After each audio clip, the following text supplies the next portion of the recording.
ओम नमो भगवते वासुदेवाय नमः। ओम नमो लक्ष्मी नारायण नमः। जय हो लक्ष्मी नारायण की। राधे राधे सभी दोस्तों को। मैं आंसू उम्मीद करता हूँ सभी भक्तजन बढ़िया होंगे। दोस्तों आज की इस वीडियो में मैं आप सभी भक्तजनों को सत्यनारायण भगवान के व्रत की पहली कथा को सुनाता हूँ, तो इसे सभी भक्तजन ध्यानपूर्वक सुने। इस कथा को मात्र सुनने से ही भक्तजनों के ऊपर लक्ष्मी नारायण की कृपा सदैव बनी रहती है। एक समय नैमिषारण्य तीर्थ में सौनकादि 88,000 ऋषियों ने श्री सूत जी महाराज से पूछा, हे प्रभु, इस कलयुग में वेद विद्या रहित मनुष्यों को प्रभु भक्ति किस प्रकार मिलेगी तथा उनका उद्धार कैसे होगा। हे मुनि श्रेष्ठ, कोई ऐसा तप कहिए जिसमें थोड़े समय ही पुण्य प्राप्त हो तथा मन वांछित फल भी मिले। वह कथा सुनने की हमारी प्रबल इच्छा है। सर्वशास्त्र ज्ञाता श्री सूत जी महाराज बोले, हे वैष्णवों में पूज्य, आप सबने प्राणियों के हित की बात पूछी है। अब मैं उस श्रेष्ठ व्रत को आप लोगों से कहूंगा जिस व्रत को नारद जी ने श्री लक्ष्मी नारायण भगवान से पूछा था और श्री लक्ष्मीपति ने मुनि श्रेष्ठ नारद जी से कहा था। वह कथा ध्यान से सुनो।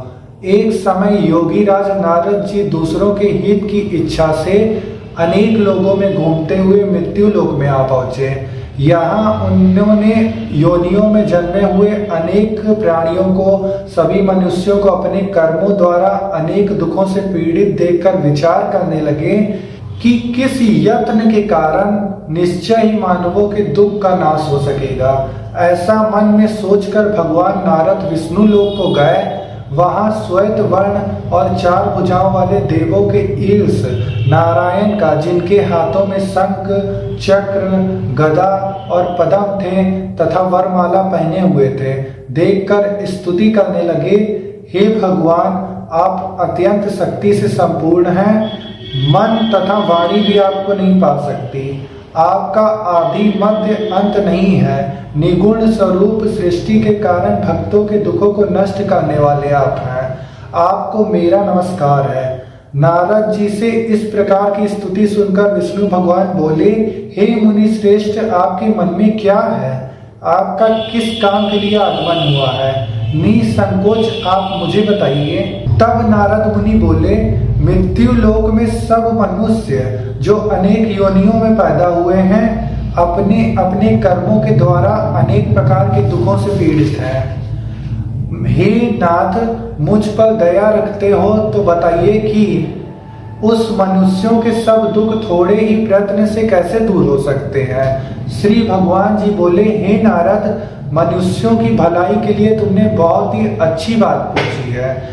जिस काम के करने से मनुष्य मोह से छूट जाता है वह मैं कहता हूँ। सुनो, बहुत पुण्य देने वाला स्वर्ग तथा मृत्यु लोक दोनों में दुर्लभ या उत्तम व्रत है। आज मैं प्रेम वश होकर तुमसे कहता हूँ, श्री सत्यनारायण भगवान का यह व्रत अच्छी तरह विधान पूर्वक संपन्न करने से मनुष्य तुरंत ही यहाँ सुख भोग कर मरने पर मोक्ष को प्राप्त होता है। श्री भगवान के वचन सुनकर नारद मुनि बोले कि उस व्रत का फल क्या है, क्या विधान है, किसने यह व्रत को किया है, किस दिन यह व्रत करना चाहिए। हे भगवान, मुझसे विस्तार से बताइए इस व्रत के बारे में।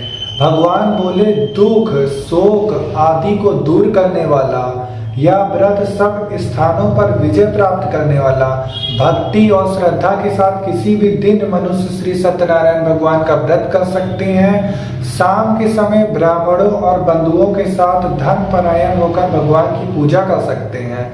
भक्ति भाव से निवेद में केले, फल, घी, गेहूं के चूर्ण का, पंजीरी का भोग लगाया जा सकता है। बंधु बांधवों सहित ब्राह्मणों को भोजन कराने के बाद ही भक्तजन जो श्री सत्यनारायण भगवान का व्रत रख रहे हैं फिर भोजन कर सकते हैं।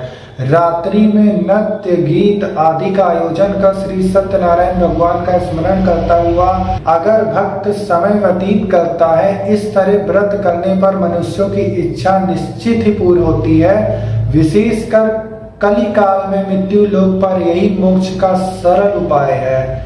इतः श्री सत्यनारायण भगवान की व्रत कथा का प्रथम अध्याय संपूर्ण। बोलिए श्री सत्यनारायण भगवान की जय। राधे राधे सभी भक्तों को।